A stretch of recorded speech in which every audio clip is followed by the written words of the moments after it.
یہ کوئی سن 74 کے لگ بھگ کی بات ہوگی۔ وزیر اعظم ذوالفقار علی بھٹو کراچی میں تھے، ان کے وزیر اعلیٰ سندھ کے غلام مصطفیٰ جتوئی فون کر کے بتاتے ہیں کہ کراچی میں آج ایک واقعہ ہوا ہے، اور آئی جی سندھ نے انہیں اطلاع دی ہے کہ عطا اللہ مینگل جو اس وقت حیدرآباد جیل میں تھے، ان کی حکومت ختم ہونے کے بعد ان کے صاحبزادے اسد اللہ مینگل کو کچھ لوگوں نے بلخ شیر مزاری کے گھر سے اغوا کیا ہے اور ان کا پتہ نہیں چل رہا۔ بھٹو صاحب اس پر بڑے حیران ہوتے ہیں اور جتوئی صاحب سے کہتے ہیں کہ آئی جی کو کہو کہ پورے سندھ میں انہیں تلاش کرے، بلکہ وہ زور دے کر کہتے ہیں دیگر صوبوں کو بھی اطلاع دی جائے کہ کسی بھی طرح اسد اللہ مینگل کو تلاش کیا جائے۔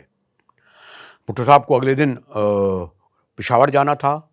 وہاں انہوں نے کہا، اپنے آرمی چیف تھے اس وقت، چیف آف آرمی اسٹاف تھے جنرل ٹکا خان، کہ وہ ان سے ملیں۔ ٹکا خان پشاور پہنچتے ہیں، بھٹو صاحب پہلے سے وہاں گیسٹ ہاؤس میں موجود تھے، کوئی کام میں مصروف تھے۔ اس دوران ٹکا خان آ جاتے ہیں، بھٹو صاحب کو جتوئی صاحب سے اس وقت بات کر رہے تھے، اور انہوں نے بتایا کہ جتوئی صاحب نے جو کچھ بتایا اس پر بھٹو صاحب ایک ہیبت زدہ رہ گئے، اور فون رکھ کر ٹکا خان سے کہا، جنرل یہ کیسے ہوا؟ کہنے کہ ہاں سر، یہ بڑی افسوسناک خبر ہے، اور مجھے یہ بتایا گیا کہ اسد اللہ مینگل جو نیشنل کالج میں پڑھا کرتے تھے، اور سندھ مسلم ہاؤسنگ سوسائٹی میں جو بلخ شیر مزاری کا گھر تھا وہاں آتے جاتے رہتے تھے۔ ٹکا خان کہتے ہیں کہ کوئٹہ بلوچستان میں جو فوجی کمانڈ تھی، ان کا کہنا تھا کہ اسد اللہ مینگل اپنے ایک دوست جو ہے رابطے میں تھے، جو جھالاوان اور ساراوان میں لوگ لڑ رہے تھے، تو اس لیے فوج نے کہا کہ اسد اللہ مینگل اگر ہمارے ہاتھ آ جاتے ہیں تو پھر ہمیں کافی فوجی آپریشن میں آسانی ہوگی۔ اور پھر پوری پلاننگ کے تحت اسد اللہ مینگل کو جب وہ اس دن شام کو بلخ شیر مزاری کے گھر سے نکل رہے تھے تو انہیں روکنے کی کوشش کی گئی، انہوں نے گاڑی تیز کر دی۔ اب جو ایس این جی تھی، یعنی جو فوج کے جو ادارہ تھا، جس میں جو افسر بیٹھے تھے اس گاڑی میں، وہ 2 گاڑیوں میں تھے۔ انہیں یہ اندازہ نہیں تھا کہ بہرحال کہ عطا اللہ مینگل کا بیٹا جو 19 سال کا ہوگا، اسد اللہ مینگل، اس کے پاس بھی اسلحہ ہوگا۔ اسد اللہ نہیں رکا اور اس طرح فائرنگ ہوئی، اور پھر وہ اس کو اپنی گاڑی میں اٹھا کے لے گئے جو افسران تھے، اور راستے میں اسد اللہ دم توڑ گیا۔ اس پر انہوں نے یقیناً رابطہ کیا ہوگا سندھ کے کور کمانڈر سے، اور انہوں نے اپنے طور پر جو ہے کہیں کراچی اور کوئٹہ کے راستے دفنا دیا گیا۔ یہ پورا واقعہ ٹکا خان نے جب بھٹو صاحب کو سنایا تو بھٹو نے کہا، تم نے یہ کیا کر دیا؟ اور تو پھر انہوں نے آرمی چیف اس وقت ہو چکے تھے جنرل ضیاء الحق، ان سے بلا کر پوچھا کہ یہ کیسے ہوا۔ اس میں انہوں نے بتایا کہ جی بھٹو صاحب، آپ جو واقعے کے بعد ہم لوگ بھی ایک رات سوئے نہیں، لیکن ہم نے ذہن سے کھرچ دیا ہے، آپ بھی کھرچ دیں۔ بھٹو نے پوچھا کہ اس میں کون کون انوالو تھا؟ انہوں نے بتایا گیا کہ جنرل ارباب جہاں زیب بھی اس میں انوالو تھے، اور جنرل اکبر خان انوالو تھے، اور جیسے کہ ضیاء الحق نے زور دے کر ان کو کہا کہ بھٹو صاحب اس واقعے کو بھول جائیں، کیونکہ اگر ان جنرلوں کے خلاف ہم نے کارروائی کی جنہوں نے کوئٹہ جو بلوچستان سے ہمیں کہا تھا، یا جو جن کے کہنے پر یہ عمل درآمد ہوا تھا، یا اگر وہ پکڑے گئے جنہوں نے آپریشن کیا تھا، تو اس طرح جو مورائل جو ہے فوج کا گرے گا۔ تو یہ واقعہ اسد اللہ مینگل کا میں نے پورے پس منظر کے ساتھ تفصیل سے اس لیے بتایا کہ اسد اللہ مینگل کو بلوچستان کا پہلا مسنگ پرسن کہا جاتا ہے، پاکستان کا نہیں کہوں گا، کہ 1960 میں جب کمیونسٹ پارٹی بینڈ تھی تو حسن ناصر بڑے مشہور اپنے شہید حسن ناصر پاکستان کی سیاسی تاریخ میں، لیفٹ کی تاریخ میں بڑے عزت کی نگاہ سے دیکھے جاتے ہیں. آج تک اپنی شہادت کے بعد حیدرآباد دکن سے ان کا تعلق تھا. پارٹی بینڈ ہونے کے بعد زیر زمین تھے. کراچی میں وہ پارٹی کے کانٹیکٹ میں تھے. بہرحال یقیناً مخبری ہوگی، اپنے وہاں سے گھر سے نکلے کراچی میں پیس سوسائٹی سے. اس وقت ایوب خان کا دور تھا. اٹھایا گیا ان کو، اور اس زمانے میں سیاسی قیدیوں کو حیدرآباد لے آیا جاتا تھا شاہی قلعے میں.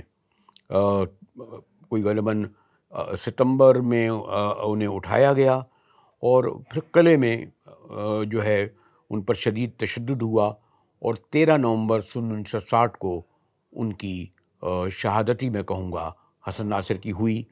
اور بہرحال میجر جنرل اسحاق کو یہ اطلاع کسی طرح مل گئی، جو مزدور کسان پارٹی کے سربراہ تھے.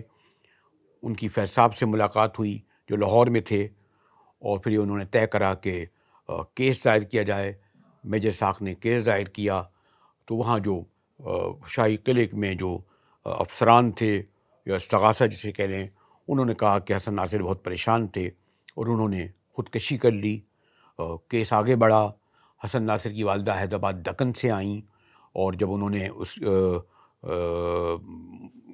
قبر کھدوائی گئی حسن ناصر کی، اور جب انہوں نے اپنے بیٹے کے پیر دیکھے تو کہا کہ یہ میرا بیٹا حسن ناصر نہیں ہے.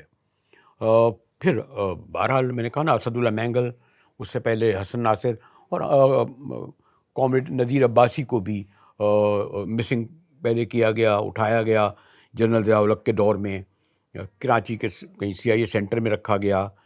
3 دن بعد پتہ چلا کہ ہمارے BBC کے اقبال جعفری نے شاید خبر دی، اور پھر چھپی بھی کہ یہاں پر، اور کہ وہ کال کوٹھی میں مارے گئے. لیکن بہرحال چند دن بعد ان کے جو لواحقین تھے، خاندان کے لوگ تھے، ان کو ان کی ڈیڈ باڈی ملی، اور کراچی میں قبرستان میں وہ دفن ہیں. تو پاکستان میں لاپتہ افراد یا گمشدہ افراد یا مسنگ پرسن کی ایک طویل تاریخ ہے. اور یہ سب پس منظر میں اس لیے بتا رہا ہوں کہ اس وقت بلوچستان میں جو بھی مزاحمتی تحریک 5ویں چل رہی ہے، اس میں ڈاکٹر ماہرنگ بلوچ ہوں یا پھر BLA یا BRA ہوں. خود ڈاکٹر ماہرنگ کہتے ہیں جی ان کے والد بھی مسنگ پرسن تھے، پھر ان کی باڈی ملی، پھر اور بھی کے بارے میں بھی کہا گیا. پھر ایک ماما قدیر ہیں، ان کے بھی بیٹے کو کیا گیا. تو یہ ماما قدیر سال بھر پہلے 2 سال پہلے میں نے جب پریس کلب میں ان سے انٹرویو کیا، تو وہ لاپتہ یا گمشدہ افراد کی تعداد کوئی 11 12 13 ہزار یا 14 ہزار بتا رہے تھے. لیکن ابھی جب میں نے کوئٹہ میں رابطہ کیا، جو مسنگ پرسن ہیں اس میں جو اس کے بلوچستان میں مسنگ پرسن کی جو آرگنائزیشن ہے، ان کے ترجمان نے بتایا کہ کوئی 800 سے 900 لوگ جو ہیں مسنگ ہیں. ایک حد تک یہ اگر آپ اس کے پس منظر میں جائیں تو اس کا ایوب خان کا دور ہو، ضیاء الحق کا دور ہو، ایون بلوچستان میں ڈاکٹر مالک کی حکومت جب تھی 2011 میں، اس وقت بھی یہ بہت بڑا ایشو تھا. آج بھی جیسے میں نے کہا کہ یہ بہت بڑا ایشو ہے، یعنی مسنگ پرسن کا. لیکن بہرحال اگر ایک شخص بھی لاپتہ ہو، ایک نوجوان بھی لاپتہ ہو، اور ماورائے عدالت پھر اگر وہ قتل کر دیا جائے اور اس کی کہیں لاش بھی نہ ملے یا مل جائے، تو وہ ایک بڑا ایشو ہے. یقیناً تمام حکومتیں اس سلسلے میں دعوے کرتی رہی ہیں، کمیشن بھی بنایا. لیکن جیسے میں نے کہا کہ اس وقت جو بلوچستان میں جو بڑی انتہا پسند کہہ لیں مزاحمتی تحریک کریں، وہ اپنا سب سے بڑا ایشو اتنا بتاتی ہیں کہ اب وہ آگے چل کر آپ دیکھیں کہ آزاد خود مختار بلوچستان کی طرف جا رہی ہیں. جعفر ایکسپریس کا واقعہ، اور پھر بے شمار ایسے واقعے ہو رہے ہیں. تو اس کو بہرحال حکومت کو آج جب پیپلز پارٹی اور شریفوں کی حکومت ہے تو اس کو ایڈریس کرنا چاہیے. اور اس کے لیے بہت آسان ہے کہ ایک ٹربونل بنایا جائے، تمام لوگ اپنے پیاروں اور عزیزوں کو لے کر آئیں، اور اس کی اوپن ٹرائل ہو. سپریم کورٹ اگر اس کی نگرانی کرے تو اور بھی اچھا ہو. تو میں نے کہا نا، بلوچستان کا یہ بہت بڑا مسئلہ ہے مسنگ پرسن. اور جیسے میں نے کہا کہ اسد اللہ مینگل بلوچستان کے فرسٹ مسنگ پرسن تھے۔